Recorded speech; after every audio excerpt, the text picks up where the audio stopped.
नहीं हो सकती ना। तो अखिलेश आ जाओ, चाहे बहन जी आ जाओ, चाहे योगी जी आ जाओ, शराब कोई नहीं बंद कर सकता, क्योंकि सबसे ज्यादा प्रॉफिट शराब से ही है गवर्नमेंट को। तो क्या लग रहा है इस बार आपको कौन आएगा? इस बार तो आप तो देख ही रहे हो, आपको सब पता है, आने वाला भी अब की बार फिर तीसरी बार मोदी सरकार। इसके अलावा तो कोई है ही नहीं। अगर कोई आपको दिख रहा तो बता दीजिए। नहीं, मैं तो चेहरा दिख रहा है तो आप बता दीजिए, कोई हो तो। नहीं, मेरा तो काम पूछने का है, बताने का आपका है। इसके अलावा योगी के अलावा यूपी में तीसरी बार योगी और केंद्र में तीसरी बार मोदी, इसके अलावा कोई नहीं आ सकता। अभी 5 साल जो है, बाकी आने वाले समय के बारे में हम कुछ कह नहीं सकते। 50 तक राज करना मोदी को। अच्छा, तो मतलब मोदी जी पसंद है या योगी जी? भाई दोनों ही पसंद है, पसंद वाली बात। आपने कहा कि यूपी में योगी जी को चाहते हैं और कोई नहीं। यूपी में योगी की से अच्छा काम किसने करा है बता दो ना।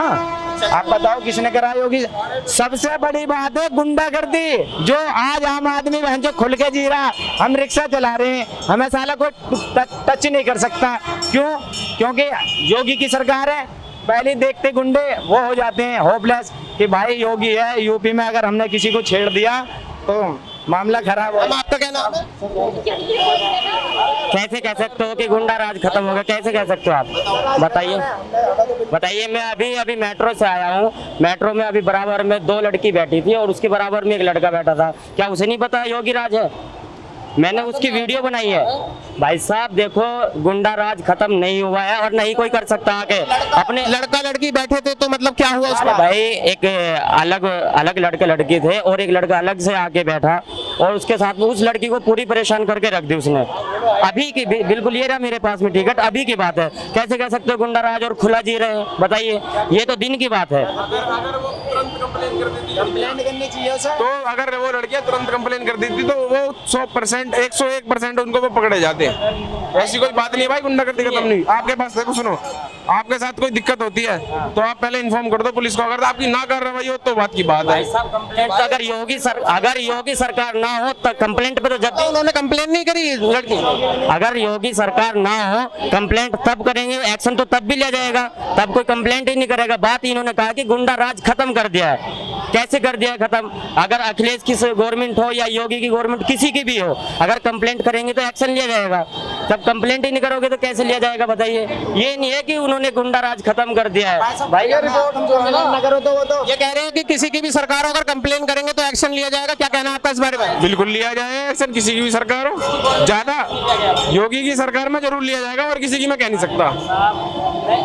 इस योगी सरकार के अंदर आए दिन 3 मिनट के अंदर एक बहन बेटियों के साथ इतना शोषण अत्याचार हो रहा, बलात्कार रेप हो रहे हैं योगी जी की सरकार के अंदर। यहाँ जो योगी जी की सरकार के अंदर कैसे बहन मनीषा वाल्मीकि थी जो हाथरस की थी, उस पर 4 सोन जाति के लोगों ने, चलो जाति पे नहीं जाऊंगा, अपराधी जो थे उन्होंने उसके घर मतलब जीभ काट दी, हत्या कर दी। आपने सुना होगा बहन मनीषा वाल्मीकि हाथरस से। ये योगी सरकार में गुंडागर्दी शर्म पे न जाने कितने कांड गिनवाऊं मैं, सुनो, न जाने कितने कांड गिनवाऊं मैं इस देश भर में। हमारे जितेंद्र मेघवाल को देख लो जिसे मुंह धन्ने पे मार दिया जाता है। हमारे इंद्र मेघवाल को देख लो जिसे 8 साल के बच्चों को यानी कि जात पात क्या पता से पानी मटके छूने पे मार दिया जाता है। क्या देश में यही हाल है हमारी बहन बेटियों का? अरे क्या एक डीएम की क्या औकात है? एक दलित बहुजन समाज के बेटे उसके बाप पे लात मारी थी, बहन मनीषा वाल्मीकि की जेब काट दी गई। किसकी सुनवाई करी? आज भी उसकी सुनवाई नहीं हो पा रही। योगी आदित्यनाथ मुख्यमंत्री ने यह कहा था कि हम उसे एक सरकारी नौकरी देंगे और मुआवजा देने का काम, आज तक कुछ नहीं मिल पाया। कि ये देश में है? अरे हम सफाई कर्मचारी की बात करें, सफाई कर्मचारी इस बेरहमी से ढूंढे। कोरोना काल के अंदर दिन रात 25 साल हो चुके, आज भी परमानेंट की कोई बात नहीं धरी नरेंद्र मोदी ने। अरे हमें तो बड़ा दुख विषय होता है कि सफाई कर्मचारी रातों को दिनों को देखो 5-5 बजे उठ के पूरे दिन झाड़ू मारता रहता है। क्या उसकी सुनवाई नहीं होनी चाहिए? कुछ सुनवाई नहीं होती है। क्या सुनवाई हो रही है इस देश में?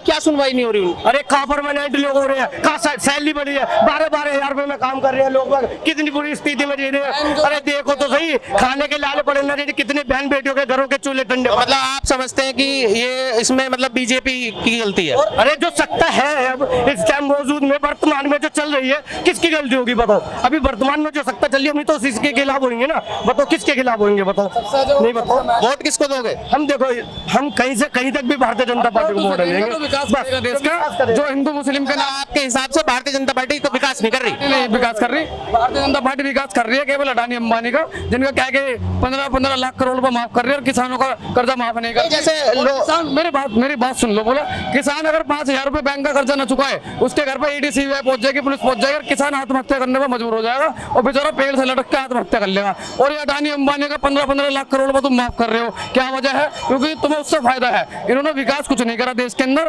केवल देश इन्होंने क्या करा है, हिंदू मुस्लिम को लड़ाया आपस में, हिंदू मुस्लिम की राजनीति करके देश में नफरत फैला के अपनी सत्ता में आने का प्रयास करा। इन्होंने कहा वादे पूरे करेंगे, 2 करोड़ नौकरी हर साल देंगे, कहाँ वादे करे? इन्होंने कई 100 स्मार्ट सिटी बनाएंगे, इन्होंने वो वादे पूरे नहीं करे। कहेंगे हम काला धन लाएंगे, वो वादे पूरे नहीं करे। 15 लाख देंगे, वो वादे पूरे। तो ये झूठों की सरकार है, जुमलों की सरकार है, इन्होंने कुछ नहीं करा, केवल इन पर जुमले फेंकने आते हैं, इनसे केवल लड़ाइयां करा लो धर्म के नाम पे। इन्होंने धार्मिक मुद्दा बना रखा पूरे देश में बस। दिल्ली के अंदर हमारी एक बेटी और थी, मैं आपको याद दिला दूं, दिल्ली के अंदर राखी, शायद राखी करके नाम था उनका, दिल्ली कैंट के अंदर बहुत बड़ा मसला हुआ था। ये भी उस 6 साल की बच्ची को रेप करके जला दिया गया था, आपको मालूम हो तो। बताओ क्या स्थिति है देश के अंदर। देश के प्रधानमंत्री वैसे ये कहते हैं बेटी बचाओ बेटी पढ़ाओ, मतलब जैसे बेटी बच रही है, कहाँ बेटी पढ़ रही है? बागों का तो मतलब जैसे ये भी कहना है कि ये बहुत से ऐसे काम थे जो कई सालों से अटके हुए थे, हो नहीं पा रहे थे। राम मंदिर 370 बना दिया, इस सब के बारे में क्या कहना? राम मंदिर एक आस्था का केंद्र है। राम मंदिर हमें रोजगार नहीं देने का, पहली बात तो हमें चाहिए रोजगार। और देखिए इन्होंने क्या करा, शिक्षा का मैं बता दूं तुम्हें, पेपर कराएंगे और तुरंत उसे लीक करा देंगे। कोई इन पर व्यवस्था ऐसी नहीं है जिन्होंने जनता को राम मंदिर से कुछ नहीं होने वाला। राम मंदिर से क्या होगा, बस उससे हाथ जोड़कर 370 जो हटाया कश्मीर से, 370 से क्या होगा बताओ? कोई रोजगार, मतलब वहाँ पे पहले प्रॉपर्टी भी नहीं ले सकते थे, कुछ नहीं, अब वहाँ पे बहुत आजादी है। कितने लोग प्रॉपर्टी ले रहे हैं, खाने को तो पैसे है नहीं। प्रॉपर्टी भाई साहब, नहीं ना, कितने लोगों ने प्रॉपर्टी ले ली? जाना नहीं है, आना नहीं है हमें क्या? लेकिन जो वहाँ रहते हैं उनके लिए तो सुकून है यार, राम मंदिर बना रहे। बताइए, देखो जो देश के बड़े एजेंडे, उन पे मीडिया भी अपनी बात नहीं रख पाती। जो चीन लद्दाख, हमारे चीन अंदर घुस रहा है, लद्दाख के अरुणाचल प्रदेश के अंदर, वहाँ पे मोदी जी नहीं बोलते, कहेंगे हमारा 56 इंच का सीना है, चीन ने हमारे कब्जा कर लिया अरुणाचल प्रदेश में। उसका मोदी जी वहाँ तो देखो नजर उठा के, इतने लोग बैठे हुए हैं धरने पे। अरुणाचल प्रदेश के अंदर हमारा चीन जो अंदर घुस के हमारी जमीन पे कब्जा कर रहा है, उसमें नहीं बोलेंगे। हम क्या करेंगे, पाकिस्तान, हिंदू मुस्लिम धार्मिक एजेंडों को उछालेंगे देश के अंदर और नफरत फैलाएंगे। मतलब आपके सुनो, आपके चैनल के माध्यम से मैं कहना चाह रहा हूँ मोदी जी से, मोदी जी विकास करो और जो बेरोजगार लोग हैं उन्हें रोजगार दो और काम की बात करो, जिससे कि देश हमारा प्रगतिशील पे जा सके। और भुखमरी के मामले में मैं बता दूं, देश हमारे जो पड़ोसी देश है ना, नेपाल और जो ये पाकिस्तान, श्रीलंका, इनसे भी पीछे जा चुका है भुखमरी के मामले में। और डॉलर खेल दिया भाई, वो ऐतिहासिक गिरावट उसमें आ गई है, 83 के पार डॉलर पहुंच गया। हम कहे विश्व गुरु बनेंगे, कहाँ से विश्व गुरु है यार? हमारे जो भुखमरी के मामले में हम अपने पड़ोसी देश को पूछ रहे हैं, जिसकी आबादी भूखी सोती हो, गरीब पिछड़ों की, हम कहेंगे विश्व गुरु बनेंगे, कहाँ से विश्व गुरु बन जाए? तो मतलब आप ये कहना चाह रहे हैं कि बेरोजगारी का मुद्दा आपकी नजर में सबसे अहम है? अहम है बेरोजगारी, इतनी शर्म पे इतने लोग बाग बेरोजगार घूमे, और जिनके काम धंधे हैं उन पर बिल्डोजर चल रही है, रेली पटरी वाला। काम धंधे से देने से तो आप गए, आप और काम धंधे और छीनने हैं। आप किसको मतलब चुन के लाना चाहते हैं? चुनेंगे जो विकास करेगा देश में। आपकी नजरों में बीजेपी तो मतलब कर नहीं रही है, खत्म है बिल्कुल, टाटा बाय बाय। आप किसको वोट देने वाले हैं इस बार? वोट देंगे जो अच्छे प्रत्याशी होंगे, जो देश हित में काम करने लायक होंगे, जिन्होंने भी देश में काम करा। और वो समय बताएगा, इस बार जनता ने मन बना लिया है, इन जो चोर डकैतों को उखाड़ फेंक देंगे सत्ता में से। भाई हमें राशन नहीं, हमें रोजगार चाहिए। और राशन की बात करते हैं। राशन में गेहूं तो है, ये राशन कौन सा राशन दे दिया? जितना हम सुनो आज हाँ जी, मैं अगर 80 करोड़ लोगों को अगर भिखारी बना करके आप देश को कहते हैं कि देश विकास कर रहा है, तो काय का विकास है? 80 करोड़ लोगों को काम दो ताकि वो अपने पैरों खुद से कमाए, सम्मान की जिंदगी जी सके। सम्मान सबसे पहले है आदमी का, अगर आदमी का सम्मान नहीं तो बेकार है, जीना बेकार है। देश प्रगति जितना आदमी को काम मिलता है, अगर काम ही नहीं है तो भीख मांगने जा रहे तो फिर क्या करेगा आदमी? उसके अरे कहते राशन दे रहे हैं, राशन को फ्री में थोड़ी दे रहे हो, हमारे टैक्स का पैसा है, मेहनत का पैसा है, उस टैक्स के पैसे से आप राशन दे रहे हो। और राशन भी क्या, वो एक अंकल वाले गेहूं चावल, पर राशन कौन सा तुम पूरा वीआईपी राशन थोड़ी दे रहे हो, और हमारे टैक्स के पैसे से क्या राशन दे। आप ये और बताइए मुझे कि आपके मुताबिक ये जो स्थिति है बेरोजगारी की, इसमें सुधार कौन ला सकता है? सुधार कौन ला सकता है? समय बताएगा, जो अच्छे नियत के लोग होंगे वही ला सकते। केजरीवाल जी केजरीवाल जी होंगे, बतेरे लोग हैं। राहुल गांधी जी, राहुल गांधी हो सकती है, एनडीए सरकार हो, इंडिया गठबंधन। आपने मतलब आपके हिसाब से कौन योग्य है? मेरे हिसाब से अगर मैं बताऊं, मैं पहली बात तो भीम आर्मी से हूं और भाई चंद्रशेखर आजाद समझ पार्टी से हूं, और मैं मेरी नज़र में राहुल गांधी जी इसलिए इस देश के लिए बहुत बढ़िया, बहुत अच्छा कर सकते हैं। राहुल गांधी जी पढ़े लिखे व्यक्ति हैं और वो बहुत अच्छा विकास कर सकते हैं, और उन्होंने करा भी है। और जितने भी संपत्ति बेच रहे हैं देश के अंदर बनाई हुई, जिनके एयरपोर्ट बेच रहे हैं अडानी अंबानी को, ये केवल ये कांग्रेस ने बेची संपत्ति, ये भारतीय जनता पार्टी ने जो एयरपोर्ट बेच रहे हैं, क्या क्या बेच दिया? एयरपोर्ट बेच दिया, रेलवे स्टेशन बेच दिया, क्या ही आधी हिस्सों में अडानी अंबानी को सौंप दिया। ये अडानी अंबानी की सरकार है, गरीबों की सरकार नहीं है। वो केवल उन्हें भर के अमीरों को, और ये उनसे चंदा ले लेते हैं। और देखो इन्हें मैं बता दूं, ये कहते हैं कि गाय के नाम पे हाँ जी, आपका क्या नाम है? मेरा नाम राजकमल है। अच्छा, तो क्या करते हैं आप? मैं तो जॉब करता हूँ।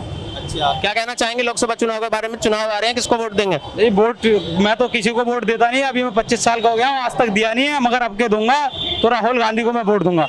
अच्छा, कारण कुछ नहीं है कि हमें क्या रोजगार चाहिए, युवाओं को समर्थन चाहिए, वो सब चीजें मिल नहीं पा रही हैं। एजुकेशन चाहिए, एजुकेशन इतनी हाई कर रखी है, बच्चों को कैसे पढ़ाएंगे बताओ आने वाले टाइम में। 15,000 हम महीने का कमाते हैं और बच्चों का 10,000 तो फीस ही चली जाती है 6 महीने की। आपको कैसे बताओ कैसे पढ़ाएंगे बताओ? रोजगार ही नहीं है कुछ, महंगाई इतनी है, हर चीज महंगाई। देखो आप महंगाई का लेवल देखो कहाँ पहुँच गया। पहले पेट्रोल कितना था? 54 रुपये लीटर था, आज 94 रुपये लीटर है। मतलब आप कहना चाह रहे हैं कि बीजेपी ने ना रोजगार दिया है, ना महंगाई कंट्रोल करी है, ना कुछ करा? मैं नहीं कह रहा नहीं दिया, सबको दिया है, सब कुछ दिया है। जो चीजें देनी है सरकार अपने अकॉर्डिंग दे रही है, मेरे हिसाब से तो चलेगी नहीं, बट जो भी है थोड़ा हाई है। मतलब आप ये कहना चाह रहे हैं ना कि बेरोजगारी बहुत ज्यादा है, महंगाई बहुत ज्यादा है, और बेरोजगारी ठीक ठाक है, कम नहीं है। किसी भी युवा को देख लीजिए आप, 10,000, 12,000, 15,000 की नौकरी करता है, 10,000, 15,000 में नहीं जाता। 2,000 रुपये बिजली बिल चला जाता है, रूम रेंट 5,000 रुपये चला जाता है। बच्चे कितने? 1,500 रुपये, 1,500 में बच्चे पढ़ रहे हैं भैया। हाँ भैया बताओ, 1,500 में बच्चे पढ़ रहे हैं, तो थोड़ा सा देखना पड़ेगा। तो ये थी हमारी गाजियाबाद की जनता, जो हमने आपके सामने बातचीत की गाजियाबाद की जनता से और आपको दिखाई जमीनी हकीकत। आगे भी आप ऐसे ही देखते रहिए हमारे साथ एक्सपोज इंडिया पर।